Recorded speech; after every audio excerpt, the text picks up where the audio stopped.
So the 64 dish array is actually the MeerKAT telescope. This was a South African funded portion of the project, mostly actually built by South Africa and working with other partners, industry and own employees. The telescope was launched in 2018, has been operating now for 7 years, and has supported a lot of major scientific breakthroughs. You were talking about hundreds of the publications since the establishment of these telescopes. Talk to us about the contribution of South Africa to global science and technology. This is at the moment, I would say, one of the major premier instruments for doing astronomy. I think particularly because of its sensitivity. In fact, in 2023, the MeerKAT team won an award from the Royal Astronomical Society based on contributions to radio astronomy, from the design of the dish, the sensitivity of our receivers, the signal processing chains that we've created, and the tools that have actually supported being able to do observations that were not possible before MeerKAT was inaugurated. The sensitivity of these telescopes, you were saying that they can zoom in and give proper detail. Talk to us about that. So break it down for maybe somebody sitting at home. So if you think about what we do with telescopes, right? So you have two types of telescopes. You have optical telescopes, and they are no different to your camera with a lens, right? And what you do is, with an optical telescope, you need a bigger lens to be able to see far and far. Radio telescopes are different because the universe generates radio frequencies, and the only thing that our dishes do is receive this frequency. And now how much of it you can collect and digitize depends on how sensitive your receivers are.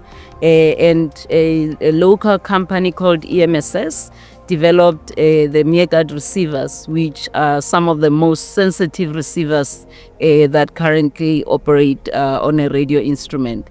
And for this reason, we are able to collect as far signals that are as far away as possible, right? So if think about an ordinary radio, right? So as you're driving through a town, you pick up a signal for whatever radio station. As you get further and further away from where it's been generated, you lose the signal. Well, part of it is because its signals are geolocated, but the other part is that your receiver, which is your radio in the car, cannot pick it up anymore.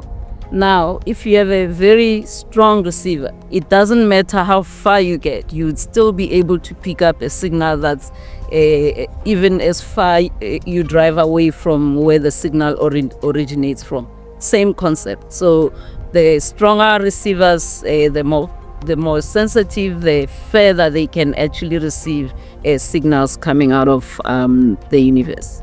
We're saying that each year since 2018, you put out a call for people to make submissions so that they can use the data read and the technology that's available in South Africa. I mean, you were saying that you received yearly, annually, overwhelming response. Talk to us about that.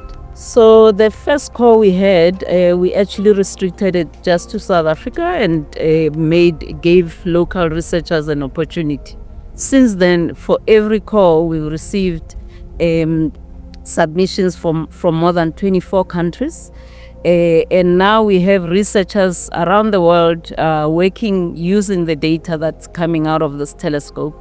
And as I mentioned, every year the request for time is 4 times more than what the time that's available to do observations. Is there anything else interesting that you'd like to add, particularly about the telescopes where we're currently standing, for viewers at home that might be quite interested to find out why specifically this location? I think this location is unique. Firstly, because we've been talking about radio frequencies a lot. It has very little radio frequency interference. Unfortunately, everything we use in our modern life now includes radio frequencies. It's your phone, it's your smartwatch, earphones, everything that has a Wi-Fi actually generates radio frequency. So we needed a site that's as remote as possible. And then in addition to that, it has the right climate for this. So not too much rain, generally not, well, it does get a little cold, but that the environment here is very suited for that type of, to do that type of science. And because we have this environment here, we are actually able to host other radio instruments on the site, because we can support them from the infrastructure side, but also create this unique radio quiet area. In addition, our government actually enacted legislation that protects the site from radio frequency interference. So if there's any development, they have to engage with us so we can see what instruments they are going to put up and whether any of those instruments will actually generate radio frequency or not. And then we are able to engage on how far they need to be or what changes can be made to the equipment to allow it to operate without damaging the telescope itself. The importance of having G20 or leaders from across the globe descending to this particular part of South Africa. Talk to us about this and what that is. Well, I mean, if you think about what often gets talked about when South Africa is mentioned, it's generally not always positive.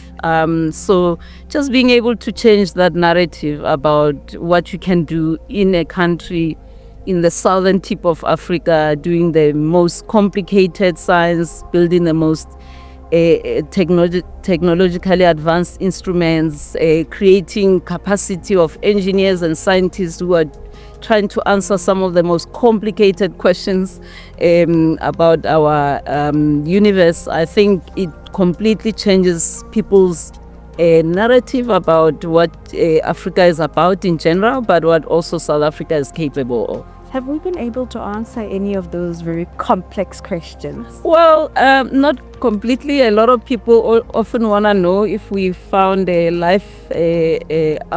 intelligent life out there.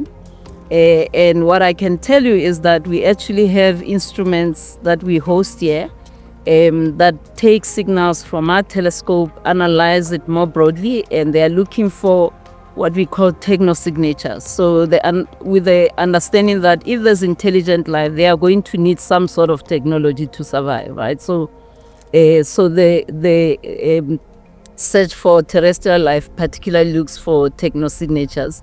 We haven't found anything yet. There's been a few false alarms, but I can tell you that if there's any instrument that's likely to find these signatures, it's probably going to be MeerKAT or the SK telescope itself. What?